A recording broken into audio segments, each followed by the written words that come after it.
Morning, church. It's good to see you again. Let's, before we come before the Lord in prayer, let's just sing of God's faithfulness together this morning. Let's sing this. Great is thy faithfulness.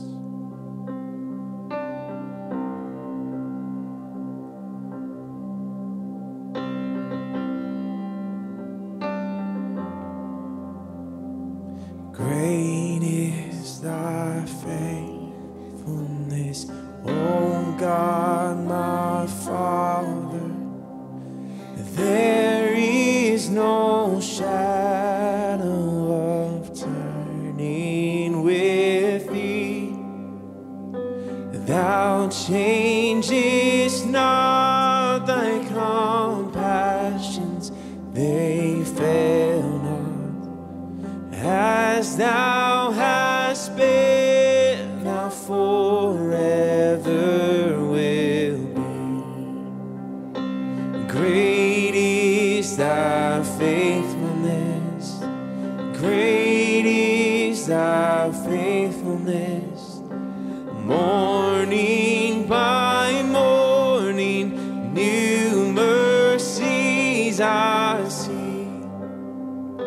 And all I have needed, thy hand hath provided. Great is thy faithfulness, Lord, unto me.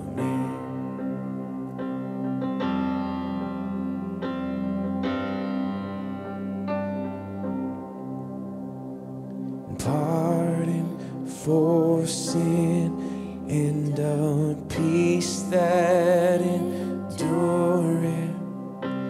Thy own dear presence to cheer and to guide.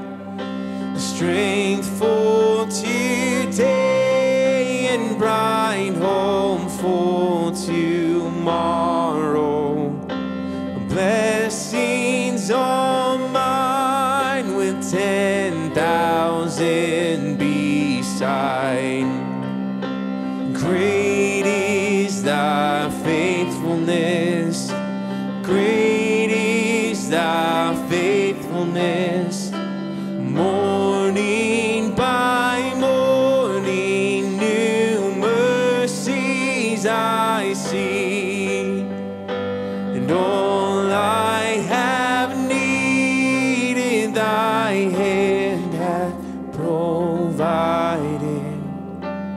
Great is thy faithfulness, great is thy faithfulness, great is thy faithfulness, Lord, unto me. Hey everyone, welcome back as we continue our month of prayer and fasting. Today's devotional comes from the book of James, chapter 1, verse 12. And our verse for today reads this way. It says this: "Blessed is the man who remains steadfast under trial. For when he has stood the test, he will receive the crown of life which God has promised to those who love him." What an interesting text. It says this, that the man who remains steadfast under trial, and then he uses a synonym for trial in the next phrase, which is a test.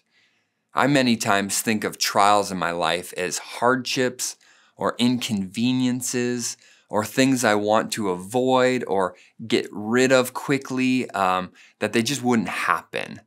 And James actually says, no, there's a greater purpose to these trials. And it's actually that they test something or that they prove something. That there's something about these difficulties that are actually good for us or do something for us. I think about my kids in school and imagine if they never had to take a test. Imagine how probably little they would learn if they never had to know the material. That's exactly what this verse tells us is true of trials, is that they teach teach us, they test us, they create in us something, they deepen a knowledge or an understanding. And that's absolutely beautiful.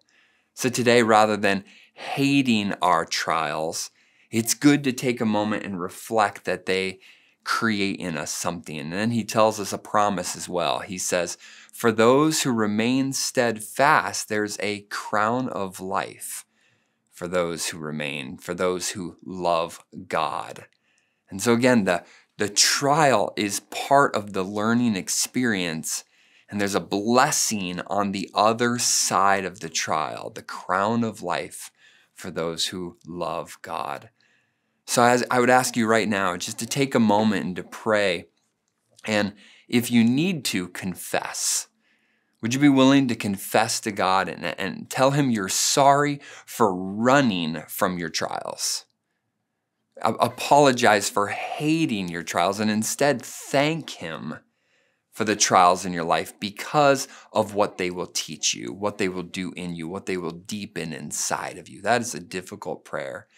Just tell God, thank you. Thank you for what you're teaching me, what you're doing in me through the very trial I'm experiencing. And know that he will use it for his good and for your good. Church, we love you. I'm praying for you today along with you.